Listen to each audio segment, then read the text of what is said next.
السلام علیکم ملګرو، څرنګه یو ښه جوړ برابر امید لرم چې ټول به ښه جوړ خوشحاله یو. ملګرو د ټیلیګرام کنیکټینګ مسله وه ملګرو، هغې حل راوتلی دی. تاسو ته زه ښیم ویډیو پوره وګورو چې ټول به پوه سو. انشاءالله د تاسو دا مسله به د ټیلیګرام والا حل سي. راځو ملګرو ټیلیګرام به اوپن کړو. دا ګوره که نه ما سره اوس نه وی پی این کولاو ده او نه څه شی، بس صرف یو ریکارډینګ دی سکرین والا. نو ملګرو ته ګوره کنیکټینګ ټو پروسی منې مسله کوي که نه کنیکټینګ والا. نو دې پاره به چې وکړو ملګرو، دا 3 ډاټ په دې به کلیک کړو ملګرو. دا سیټینګ اپشن دی، په دې به کلیک کړو. دلته به راشو په 3 نمبر چې دا ډیټا اینډ سټوریج، په دې مې کلیک کو.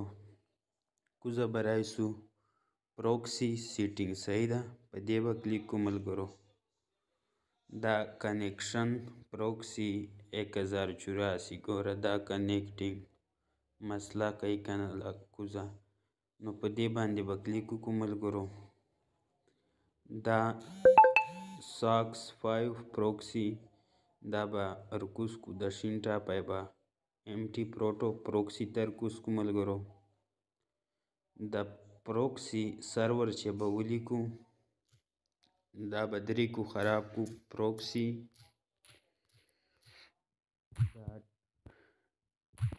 ام ټي پروټو ملګرو. دا به پچې ولیکو، صحیح ده. پروکسی ډاټ ام ټي پروټو ډاټ سی او د 1084 صحیح ده ملګرو. سیکرټ جان نه انسی ولیکو، 4 1 4 2 4 3 4 4 او 4 5 4 6 4 7 4 8 صحیح ده. له جان نه 4 انسی به تر 8 پورې له جان نه پچې ولیکو، صحیح ده ملګرو.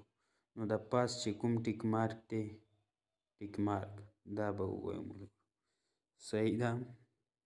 اوس به انشاءالله د تاسو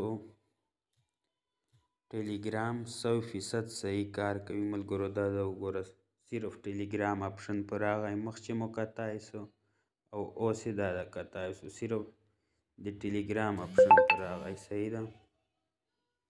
نو دا طریقه په چې وکړو انشاءالله د ټول مسله به حل شي، صحیح ده ملګرو. والسلام.